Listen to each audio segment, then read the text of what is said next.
Let's start with The Guardian this morning. 150 days after ban, Nigerians await truce between FG Twitter. It's the biggest story for The Guardian this morning. Biggest in terms of the lettering. Yeah, and I think The Guardian is counting, while most Nigerians probably have forgotten. The number of days since Twitter was banned in this country. 150 days, that's technically 5 months, since the Nigerian government decided that Twitter has to, according to the government, do the right thing. Remember how that started. The president put up a tweet, Twitter brought it down, and the Nigerian government went for Twitter. But there have been talks to try to get the microblogging side back working in Nigeria.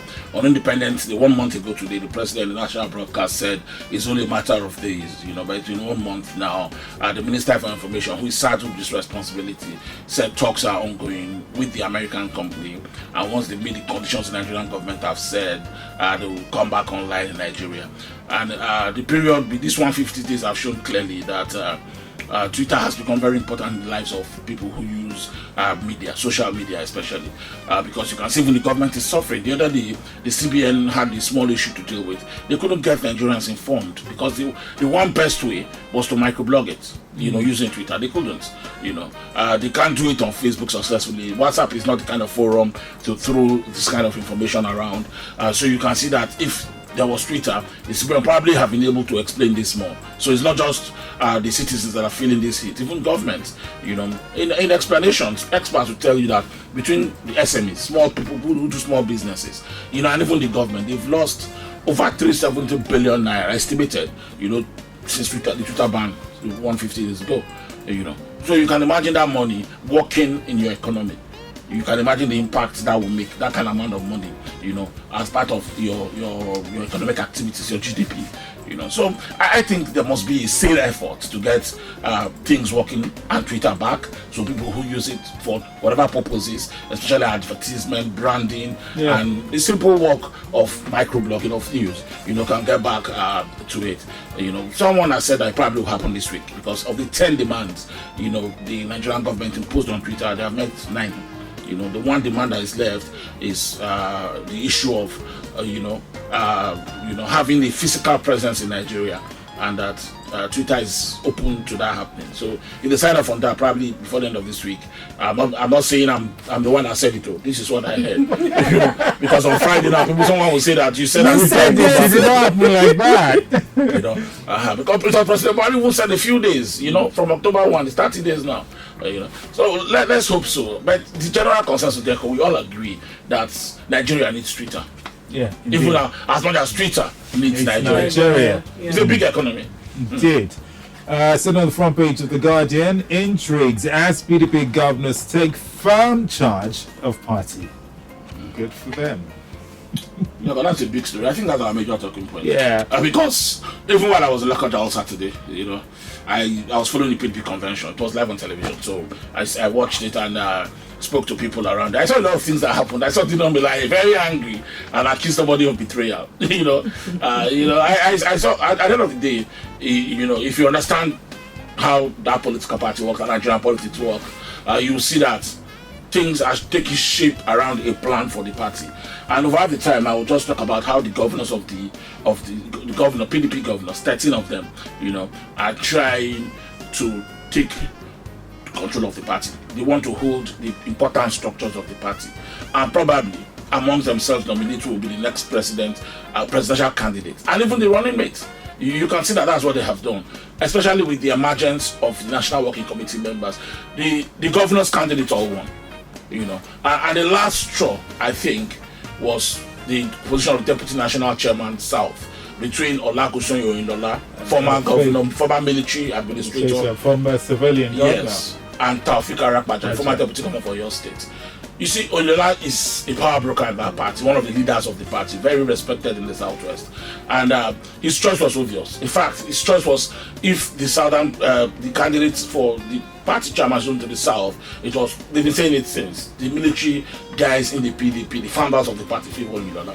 But the governors changed that.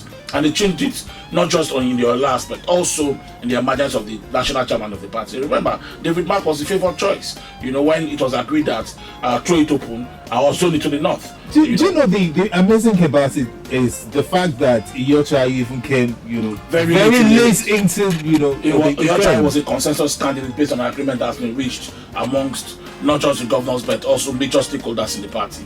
That Iyorchia is the kind of candidate, apart from his experience being former national Senate president, have been around Nigerian politics for a long time, is the kind of guy that you can placate easily. He's the man who you can tell resign, step down from the position, and he will understand and do it. And the thinking around the party is that at the end of the day, if they open the presidential candidate, ticket open, and someone from the north wins it, it is to be easy to tell Iyorchia to step down. So the deputy national chairman from the south to take over as president, as chairman. So the president candidate will come from the north. It's a possibility. It's one of the things that the governors were planning, and you can see that's what played out.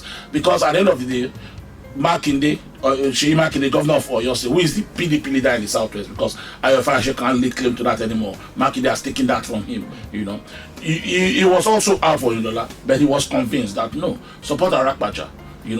He doesn't have the military clout around him, and he might be a better candidate for us in case Iyorchia Ayu steps down, and then the chairmanship has not come to the south.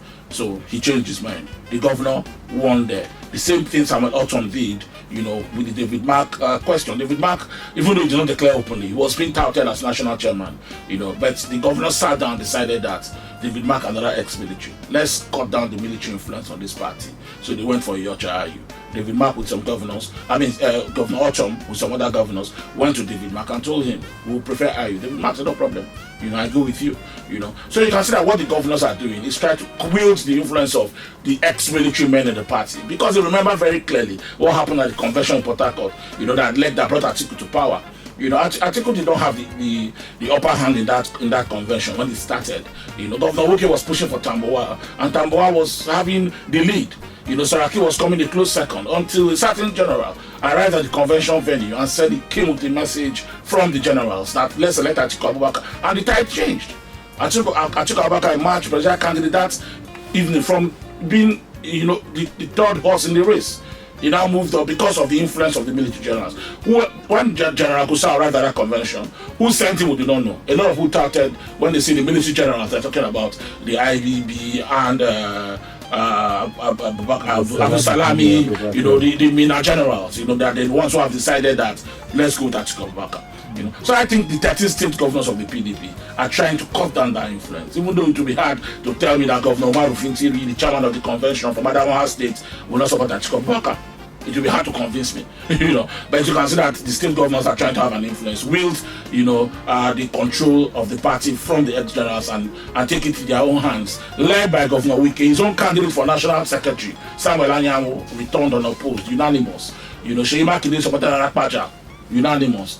Governor Ortom supported Iyorchia Ayu, unanimous. Of the 24 positions in the Party National Working Committee, the governors probably nominated all 24, and they have all emerged as the leadership of the party. That is the first thing to do, take control of the soul of the party, the National Working Committee, and then move on from there.